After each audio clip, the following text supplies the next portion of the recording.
Today is the Dragon Boat Festival, or the Double Five Festival. It is on the May 5th on lunar calendar.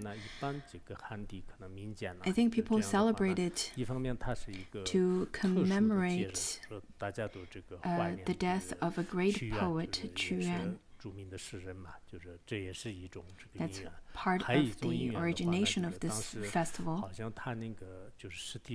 In order to commemorate this poet who committed suicide by drowning himself, people would drop sticky rice balls into river, into water, so that the fish and nagas won't eat the corpse of the poet. Rather, they would choose to eat the sticky rice.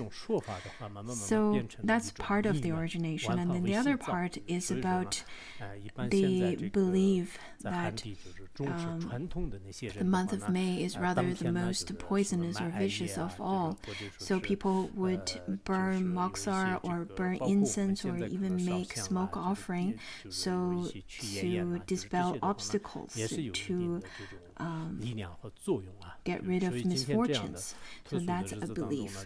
But any kind of belief would have some power because everything's made with a mind. Therefore, on this special day, I would give you the oral transmission of Yamantaka as well as the Vajra armor.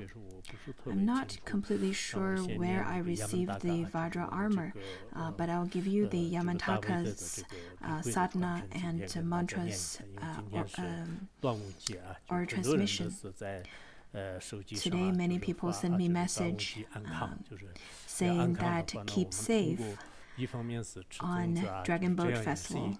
On one hand, we can eat the sticky rice ball.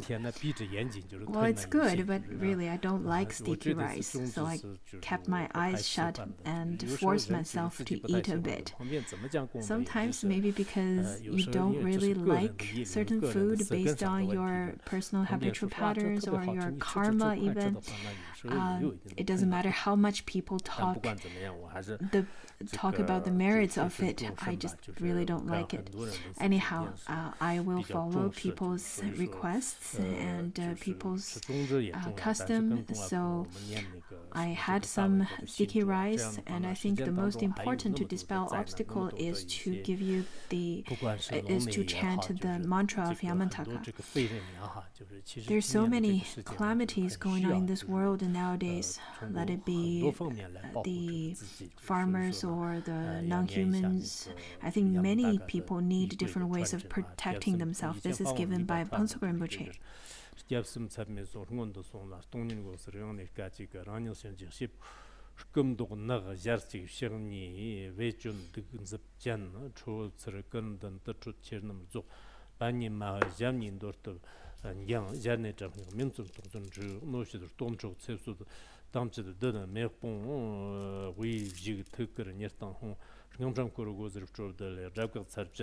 초속 니스톱금 디네랑담 초레 남지르 도르직섬 징고르 토브르 끼르 시저우저 다나나 스라샤로 나샤 톰바야 홍홍 팟팟 수하 ngakimchangwa nirje ba mayang tangzam damba yersala so jangtirna samjur ngambe jadang ka tarab langjer domza dagla samjur ngamba yi dang yi jadang no pi ga yamen takim tertopki zurung zirgi nonjang lagjer chi jikyam shago manamo jawo guba dang satang jom sogor tamsan jong shamjir datse da pchik ba tse chig rdi rikam churde ge chabdag jale namgir hwawo chembu chaknyagna japung magbu dojabna chole namgir ema ho samaya dia mangalam santi chodon zonjo la janjwa de jadon ranjun don rabjo janju semne kibru gyu semse de na danjir dingor kandam jara sho de na tagda mamjana chugum nyamne to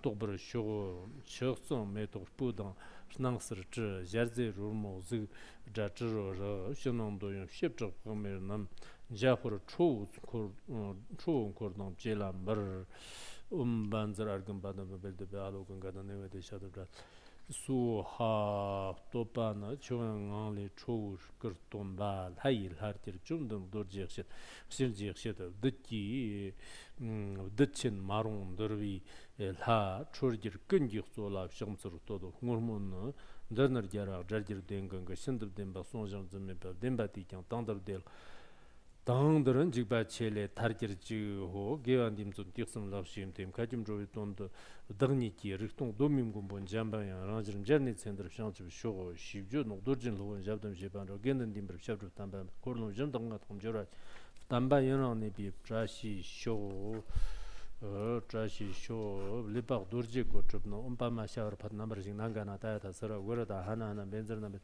rākya su hā shngāg dādi tāngan zan rāngir kāchik chānsuk su ngāra chakbōm tānag rika yepek dorji yun tot chak chib su pakargut kamnaq chib yarni chakngag mertung cho rāngzhir pakargut huagmen cho nagdun khir tim zubr sam chakngag megud ngarki na cha tsatsar taram cho nagdun chak mayang amu la ngakda go ngakde kangjina omo behna ke zana de he he bo xia ma he ra ho zhna de ke be xie na da bana ya su ha.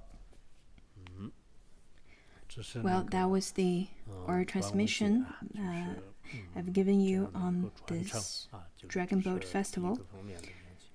So that's the first part of the things I would like to address, and the second is that I would like to share with you about something that is kind of personal, because I don't really like to share anything personal. I think maybe because I'm rather conservative when it comes to me, anything that relates to me personally, including when I was traveling with Phuntsok Rinpoche, there were lots of stories happened to me as well, but I didn't really share those stories with others. Last year I wrote a book, Memoir of a Dream, Journey with Phuntsok Rinpoche. It was a story happened about 30 years ago when I was traveling with Phuntsok Rinpoche on the pilgrimage and teaching, including Bhutan, Nepal, and India. And every time there are some things that's more relating to myself. I don't really feel like writing anymore. This is true. So, well, I wrote some down and I didn't write my whole experience there. However, anyhow, I have two things to share with you that is kind of personal. The first, I'm not quite sure if it's meaningful. Maybe it is. So you will see. The first thing is that I was born in Luhur County, and there's a public area, a public field over there. I was born in 1962, right over there in that public area. But over there, I think in our area, we don't really write the exact date of birth. So on my ID, it still says 1963 is my birthday. Just like some secluded areas, we don't really write those exact dates. Anyhow, when Phuntsok Rinpoche was still alive, a lay practitioner once offered me 60 or 70,000 RMB and asked me to build a stupa there to commemorate the place of my birth, but I didn't really pay much attention to it and kept the money lying there without really doing much about it. A few years ago, someone else asked me to build a stupa, and I noticed that there are many Kenpos and Kenmos built stupas. So I didn't agree to it, but it didn't stop them either. And later on, I gave the money that was offered by the lay practitioner to them, and they built a small stupa. So I never really been there, never really took this thing to heart. About a few days ago, on June 21st, a few of our Tibetan ethnic workers went on a pilgrimage trip to a few monasteries nearby, but somehow they went to the stupa. And over there, the group of people said that they saw a beautiful rainbow. I wasn't sure if it's true or not, but maybe it is, because but the rainbow was quite special because on that day there was no rain. It was blue sky with white clouds. That day was quite special because it was solar eclipse. Also was last day of Sagadawa, the day of Father's Day. So they said the group of staff members said that they saw a rainbow right on top of the stupa. At the moment, when I heard them saying that, I wasn't sure. But later on, a Kenpo called me and said that, well, I heard that there's a rainbow. Is that real or not? And I replied by saying, well, I think those people who saw it still are alive. Why don't you ask them? Because I wasn't there. Well, I think it is meaningful, somewhat, because the building of that stupa is quite unique, and the location of it is very unique. Usually we would see lots of rainbows after the rain, but on that specific day it was blue sky and white clouds. So I think it is a kind of auspicious sign. Of course, I don't grasp onto it. I don't grasp on anything substantial. Don't even mention something insubstantial like rainbow. There's really nothing to grasp onto. However, I really wish that this could be an auspicious coincidence to accumulate good karmic connections. Maybe let it be beneficial to the sick. Let it be beneficial to contribute to longevity and to really everything. I'm not sure if it is the cause and condition for that, but maybe it's okay to share this thinking with you. And then there's another rainbow, story of a rainbow. About 2015, I was giving a teaching at the Education Institute of Beijing University. It was June the 6th, a Sunday. The lecture started around 2 o'clock p.m. and it was supposed to last only for 2 hours, but the lecture actually ended at 4:30 because many people asked questions. And on that day, many people attended that lecture. Originally, there was a 500 people auditorium booked, but 600 or 700 people showed up, so they had to sit around the staircase or corridors. And then at the end of that lecture, in fact, I've been to Beijing University a few times, all the way from 2009 to 2019. I think I've given lectures for 9 times within 10 years. But nothing really happened on the other days. However, on that particular day, back in 2015, when I came out from that lecture, there was a beautiful rainbow that appeared on top of the sky. We came out from the East Gate, and I remembered riding on the car, and the rainbow was lasting for a long period of time, and it was really long, a big rainbow. Some professors sitting in the car told me that after living for 50 or 60 years, this is really the first time they saw such a beautiful rainbow.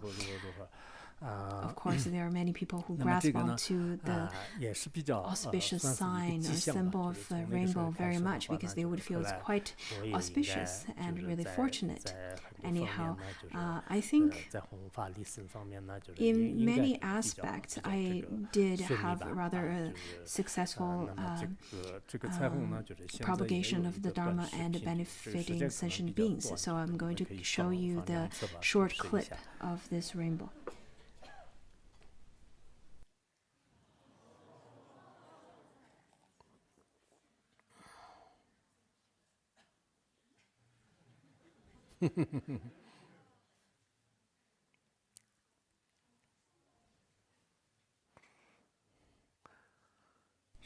Well, it's common to see rainbows in the mountains, but I think you can also see rainbows in the cities as well. I'm sure from wherever you're from, Beijing and other cities, you must have seen rainbows as well. Pongsu Rinpoche once met with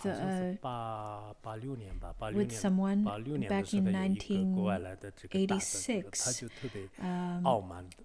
He met with this so-called big teacher from abroad, and then that person told him, you know, when I was given teaching, there was a rainbow at so-and-so place. And Pongsu Rinpoche right away replied saying that the rainbow would appear if there is appropriate sunlight, raindrops, and moisture in the air. It's not necessarily your merit.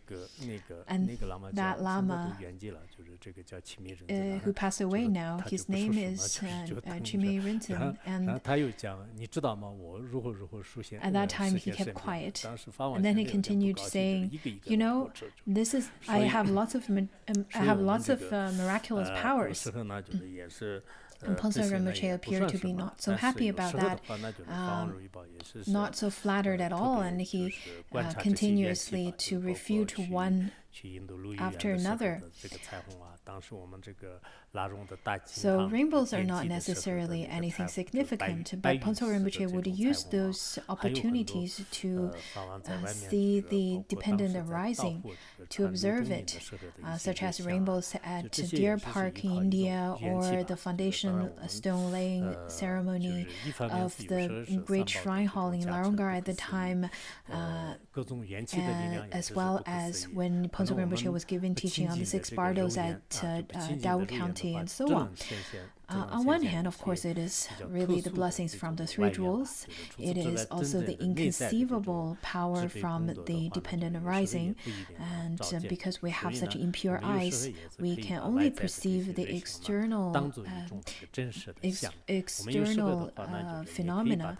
We can't really see the inner realization that is the merit of wisdom and compassion. So we could see some significance of such auspicious coincidence, but we should also understand whatever is outside, appears outside, that is in fact dreamlike and illusion-like. They're not anything substantial.